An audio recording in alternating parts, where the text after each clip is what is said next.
నమస్కారం TCN news కి స్వాగతం ముందుగా ముఖ్యాంశాలు తణుకులో ఘనంగా రైతు దినోత్సవ వేడుకలు సమస్యలను పరిష్కరించాలని విజ్ఞప్తి చేసిన రైతు సంఘ అధ్యక్షులు హరిశ్చంద్రరావు సెమీ క్రిస్మస్ సంబరాల్లో సందడి చేసిన తణుకు ఎస్ఎఫ్ఎస్ విద్యార్థులు పేదలకు అన్నదానం చేసి దుప్పట్లను పంచిపెట్టిన యాజమాన్య ప్రతినిధులు పెనుగొండ గ్రామ పంచాయతీ ప్రజా దర్బార్లో పాల్గొని వినతులు స్వీకరించిన ఆచంట ఎమ్మెల్యే పితాండి నేత్ర పరీక్షా కేంద్రాలను గ్రామాల్లో ఏర్పాటు చేయాలి లయన్స్ క్లబ్లకు హితవు పలికిన ఎమ్మెల్సీ రవీంద్రనాథ్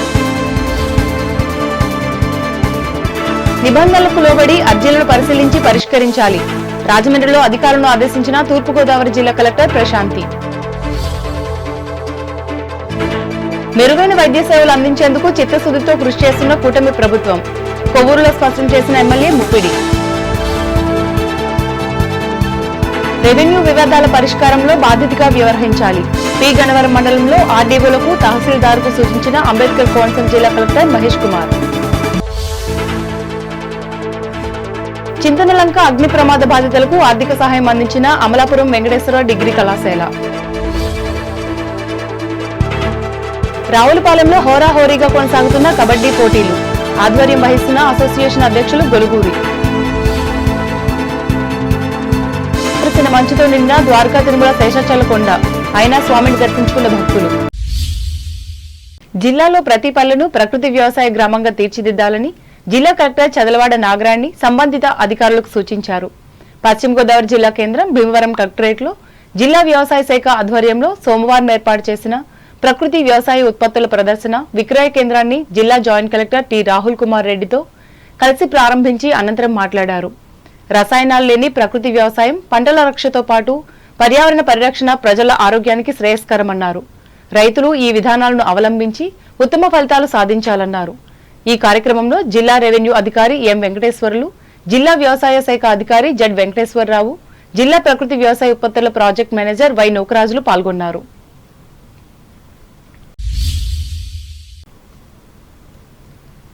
ఒక విజన్తో ముందుకెళ్లడం అభివృద్ధికి బాటలు వేయడమేనని Bhimavaram MLA PAC committee chairman Pulaparthi Ramanjaneyulu తెలిపారు భీమవరం నియోజకవర్గ పరిధిలో పలు గ్రామాల్లో సీసీ రహదారుల పనులకు సోమవారం ఆయన శంకుస్థాపన చేసి మాట్లాడారు భవిష్యత్తులో పలు పరిశ్రమలు వస్తాయని అందుకు అవసరమైన సాఫ్ట్ స్కిల్స్ ను యువత నేర్చుకోవాలని సూచించారు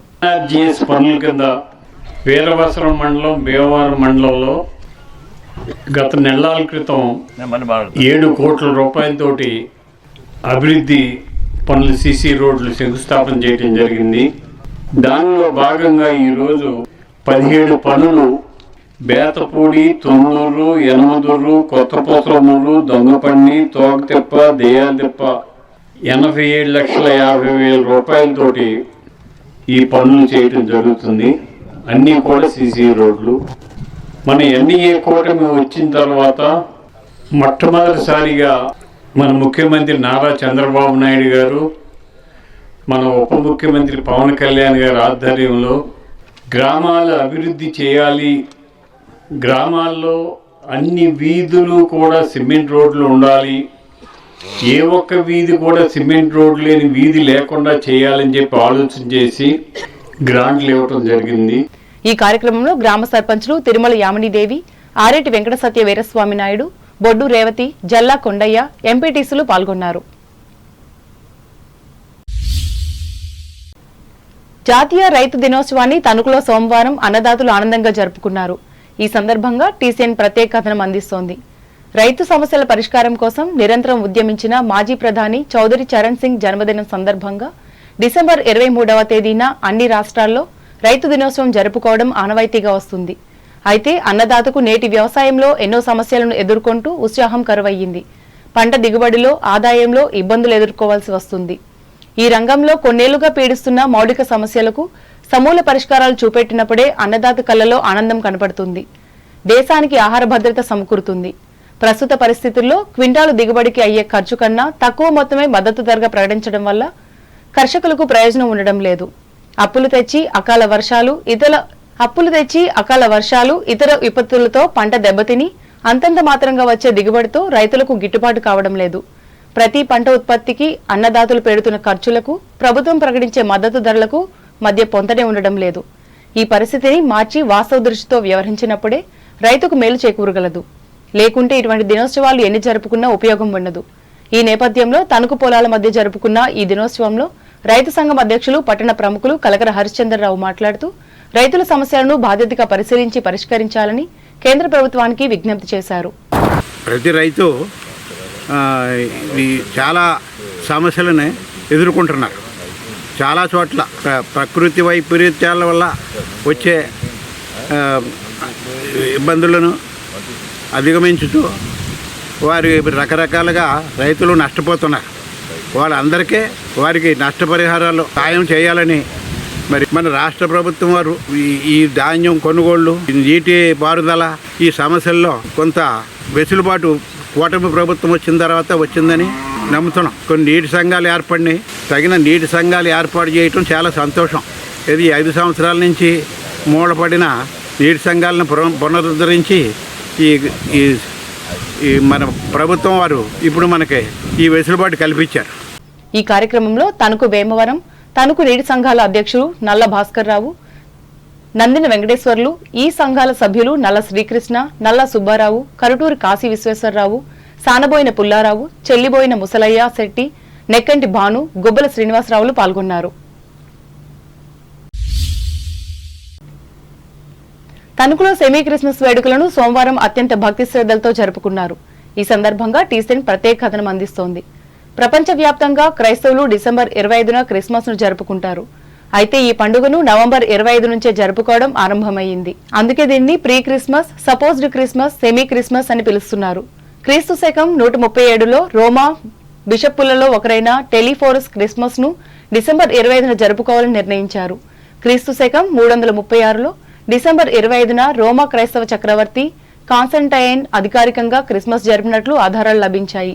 కొన్ని సంవత్సరాల తర్వాత క్రీస్తు శకం 350లో పోప్ జాలియస్ కూడా క్రిస్మస్ ను డిసెంబర్ 25న ఆచరించాలని ఆదేశించారు. తూర్పు దేశాలలో 4వ శతాబ్దం నుంచి మాత్రమే క్రిస్మస్ ను జరుపుకోవడం మొదలైంది. 16వ శతాబ్దంలో పోప్ గ్రెగోరీ ఒక క్యాలెండర్ను అనుసరించేవారు. దాని ప్రకారం వారు క్రిస్మస్ ను జనవరి 6వ తేదీన జరుపుకునేవారు. కానీ ప్రపంచంలో అత్యధిక శాతం డిసెంబర్ 25నే క్రిస్మస్ ను ఆచరిస్తున్నారు. ఇందులో భాగంగా పట్టణానికి చెందిన ఎస్ఎఫ్ఎస్ హై స్కూల్లో సెమీ క్రిస్మస్ వేడుకలను పెద్ద ఎత్తున నిర్వహించి భక్తిని చాటుకున్నారు. ఈ మేరకు విద్యార్థులు క్రీస్తు పుట్టుక నాటికను ప్రదర్శించి అభినందనలు అందుకున్నారు. అలాగే చిన్నారుల నృత్య ప్రదర్శనలు, లక్కీ డిప్లు ప్రత్యేక ఆకర్షణగా నిలిచాయి. ఇంతకన్నా ముఖ్యంగా పేదలకు అన్నదానం చేసి వీరికి దుప్పట్లను పంచిపెట్టారు. అనంతరం ఫాదర్ కె యేసురత్నం ముఖ్య అతిథిగా పాల్గొని మాట్లాడారు.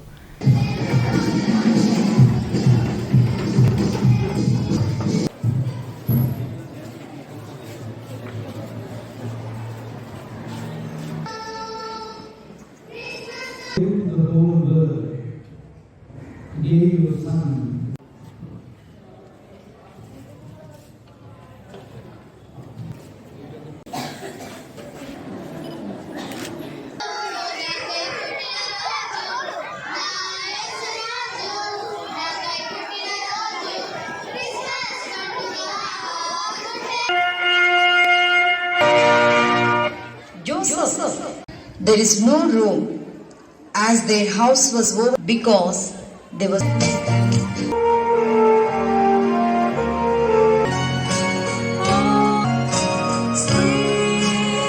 manger.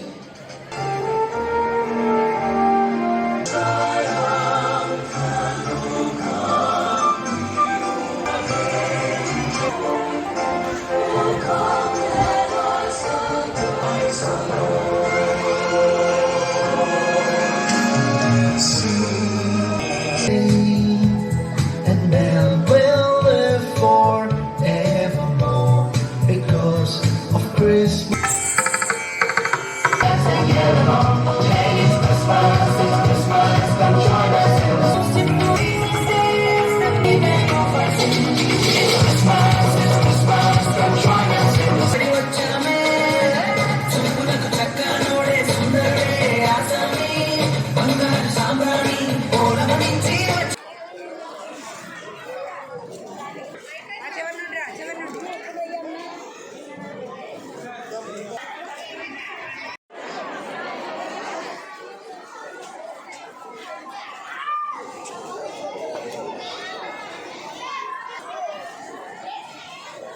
ఆత్మికత అనేటువంటిది ఉంది, మనందరిలో ప్రేమ అనేటువంటిది ఉంది, మనందరిలో జాలి అనేటువంటిది ఉంది, మనందరిలో క్షమాగుణం అనేటువంటిది ఉంది. ఈ గుణాలన్నీ కూడా కలిపితే యేసు ప్రభువులో మనం you can see the ultimate of these qualities. Yesu ప్రభువులో ఈ గుణాలన్నీ కూడా పరాకాష్ఠలో మనం చూస్తాం. ఆయన చూపించినటువంటి ప్రేమ కానీ, ఆయన చూపించినటువంటి క్షమాగుణం కానీ, ఆయన చూపించినటువంటి క్షమ కానీ, ఆయన చూపించినటువంటి దయ కానీ, ఇవన్నీ కూడా పరాకాష్ఠలో యేసు ప్రభువులోనే మనం ఎక్కువగా మనం చూస్తాం. కాబట్టి ఈ రోజున మన క్రిస్మస్ పండుగ జరుపుకుంటూ ఉండగా it's not only sharing of the gifts, but it is also sharing of love, it is also sharing of compassion, it is also sharing of mercy, it is also sharing of peace. మనందరూ కూడా మన బహుమతుల్ని ఇతరులతో పంచుకోవడమే కాదు, మనలో ఉన్నటువంటి ప్రేమను పంచాలి. ఇంకా ఈ కార్యక్రమంలో ఫాదర్ షైజు చాకు, ఫాదర్ ఎన్ బాలరాజు, మరో ఇద్దరు ఫాదర్లు ఎన్ జీవన్, ఎన్ మనోజ్, ఏ వంశీ, మున్సిపల్ మాజీ కౌన్సిలర్ పెరవల్ రామకృష్ణ, ఉపాధ్యాయులు, సిబ్బంది పాల్గొన్నారు.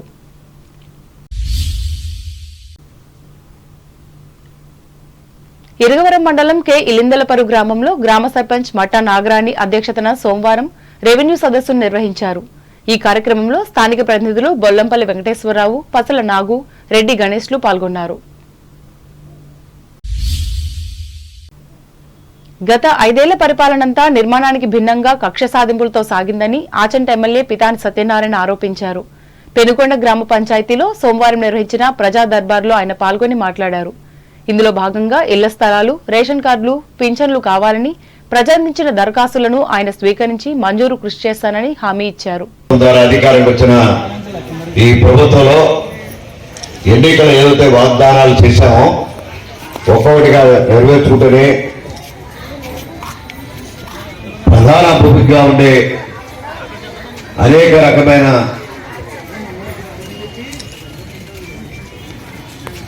ప్రభుత్వ పథకాలు ఏవైతే అమలు జరుగుతున్నాయో అన్నీ కూడా కొంతమందికి పక్షపాతి ధోరణిలో, పక్షపాతి విధానం ద్వారా గత ప్రభుత్వం చేసిన కొన్ని తప్పులు జరగని సరిచేయడానికి ఈరోజు ప్రజా దర్బార్ పెట్టారు. ఈనాడు ఈ దర్బార్ అనేది దర్భం కోసం కాదు, సమస్యల పరిష్కారం కోసం, సమస్యలు అవగాహన చేసుకుని మీకుండే నీతి బాధలను నెరవేర్చడంలో ఈనాటి ముఖ్యమంత్రి చంద్రబాబు నాయుడు గారు తీసుకుపోయే కొన్ని నిర్ణయాలకి అనుగుణంగా మీ అందరినీ కూడా చైతన్యపరిచి ఈనాడు జనసేన కానీ, పవన్ కళ్యాణ్ గారి యొక్క పార్టీ కానీ, భారతీయ జనతా పార్టీ మోడీ గారి పార్టీ కానీ, ఇవాళ తెలుగుదేశం పార్టీ చంద్రబాబు నాయుడు గారి పార్టీ కానీ కూటమిగా ఏర్పడి ఈ కార్యక్రమంలో గ్రామ సర్పంచ్ నక్కా శ్యామల, తెలుగుదేశం జనసేన మండల పార్టీల అధ్యక్షులు గెలిచేటి బాబు రాజేంద్ర ప్రసాద్, కొండవీటి శ్రీనివాసరావు, కార్యకర్తలు పాల్గొన్నారు. వైద్య సదుపాయాలు అందుబాటులో లేని గ్రామీణ ప్రాంతాల్లో నేత్ర పరీక్షా కేంద్రాలను నెలకొల్పాల్సిన అవసరం ఉందని శాసనమండలి సభ్యులు లయన్స్ క్లబ్ మాజీ జిల్లా గవర్నర్ వంక రవీంద్రనాథ్ పేర్కొన్నారు. ఆచంట నియోజకవర్గ పరిధిలోని పెనుగొండ లయన్స్ క్లబ్ ఆధ్వర్యంలో ఇదే గ్రామంలో ఏర్పాటు చేసిన విజన్ సెంటర్ ను సోమవారం ఆయన ప్రారంభించి మాట్లాడారు. చదువుతున్నప్పుడు ఆ పేపర్ సరిగ్గా కనిపించకుండా, పుస్తకాలు సరిగ్గా కనిపించకుండా వాళ్ళకి హెడేక్ వస్తూ ఉంటుంది, పాఠాల మీద ఇంట్రెస్ట్ ఉండకుండా ఉంటుంది. అలాంటిది మనం ఏమంటే దాన్ని పూర్తిగా గుర్తించి ఈ సెంటర్ తీసుకొచ్చి పరిస్థితి చేపిస్తే వాళ్ళకి తగినటువంటి వైద్యం చేసి అర్థాలు వేయడం మూలంగా వాళ్ళకి దృష్టి బాగా ఉంటుంది. దృష్టి బాగా ఉంటే బాగా చదువుకుంటారు, బాగా చదువుకుంటే వాళ్ళు చక్కటి అభివృద్ధిలోకి వస్తారు. అలాగే మహిళలు కూడా చాలా మంది దృష్టిలో ఉన్నా సరే ఎందుకులే మళ్ళా కనుకెళ్ళాలి, పరీక్ష చేసుకోవాలి, 1000 రూపాయలు ఖర్చు అవుతాయి అని మానేస్తా ఉంటారు. అలాంటిది ఏం లేకుండా ఇలాంటి గ్రామీణ ప్రాంతంలో మరి ఇక్కడ చుట్టుపక్కల అన్ని ప్రాంత ప్రజలకి, అన్ని గ్రామాలకు ఉపయోగపడేలాగా బిజినెస్ సెంటర్ చక్కగా సర్వీస్ చేస్తుంది. ఈ సెంటర్ ని పూర్తిగా ఉపయోగించుకోవాలి, అదే లయన్స్ క్లబ్ యొక్క ముఖ్య ఉద్దేశం. అందువల్ల ఇక్కడ క్యాంపులు పెడతా ఉంటారు, అలాగే ప్రతిరోజు సర్వీస్ కార్యక్రమాలు కూడా చేస్తూ ఉంటారు. ఈ కేంద్రాన్ని చాలా సక్సెస్ఫుల్ గా చేయాలని. ఈ కార్యక్రమంలో జిల్లా గవర్నర్ వి వేణుబాబు, మరో మాజీ గవర్నర్లు మాదిరెడ్డి బాబూజీరావు, దామెర రంగారావు, వేమ కోటేశ్వరరావు, క్లబ్ నాయకులు గాజుల పుల్లారావులు పాల్గొన్నారు. ఇప్పుడు వాణిజ్య ప్రకటనలు.